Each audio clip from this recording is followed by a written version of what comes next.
Now, the hardline Taliban officials of Afghanistan are now students of one of the most privileged educational institutions in India. You heard that right. The Indian Institute of Management, or the IIM Kozhikode. Now, the government of India has not recognized the Taliban regime, and rightly so, since the Taliban stormed power in Kabul in 2021. Now, as we speak, the Taliban officials are in fact attending a program that is being conducted by IIM Kozhikode. They did not have to appear for a CAT entrance examination, the Common Admissions Test, or even a GRE. They've been invited to join IIM Kozhikode. IIM, or the Indian Institute of Management. Let me remind you, this happens to be one of the most reputed institutions in India, but this institution, as we speak, is going to be schooling the Taliban. What for, we ask, and also in what? Now, what is IIM Kozhikode training the Taliban in? How to send women back into the 19th century. Because this, remember, is what the Taliban in Kabul has done ever since it seized power after the Americans fled.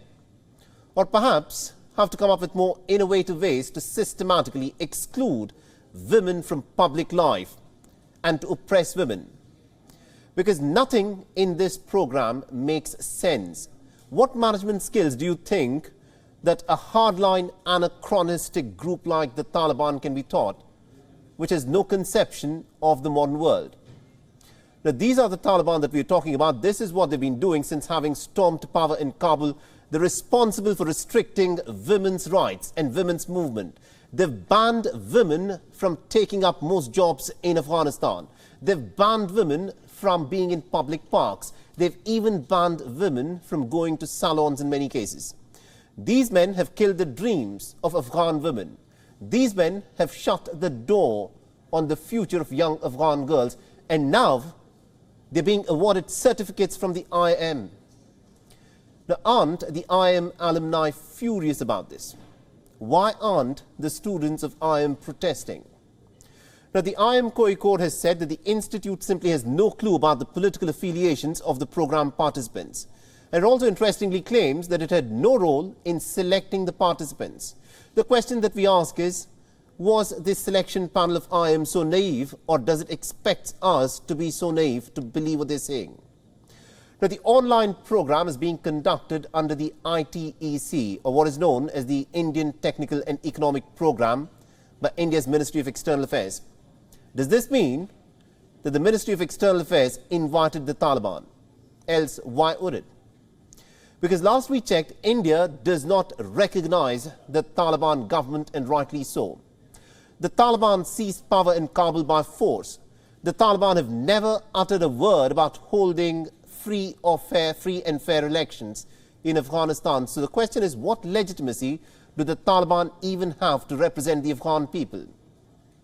Now, someone in Kabul leaked this letter from Afghanistan's Ministry of Foreign Affairs. It was originally written in Dari, the language in Afghanistan, and this, of course, has now been translated in English. The letter reads, and I quote, "The esteemed Embassy of India in Kabul announced the organization of a short-term online training program." Remember, this is an online program. The letter also mentions the details. The program is being organized at the Indian Institute of Management.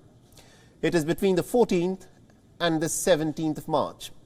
The program is an online one, and it is for the employees of Afghanistan's Ministry of Foreign Affairs. So what is going on here? Is India now changing its policy vis-a-vis Afghanistan? Is India now actively engaging with the Taliban? We know that India has reopened its embassy in Kabul, but training the Taliban in an IIM is actually a bit much. Are we forgetting as to who these men are? The program that they are attending is about immersing them with Indian thoughts. The course also includes lectures on leadership, on history and culture. Do we expect the Taliban to abandon their fundamentalist obsession? Because remember, the Taliban thrives on oppression, on lawlessness. It does not respect any culture, and India, of course, needs to remember this. And also, the IIM needs to stop being naive or expect others to be naive. What do they mean when they say that they have no clue as to what the political affiliations of the Afghan officials are? Who do you think is leading the Afghan nation at this moment? The US Democrats, or some random party from a strange land? All we can say in conclusion this moment is, why does the Taliban think that it can come and attend classes after it has banned young girls from attending schools in Afghanistan? All of this is just downright bizarre. WION is now available in your country. Download the app now and get all the news on the move.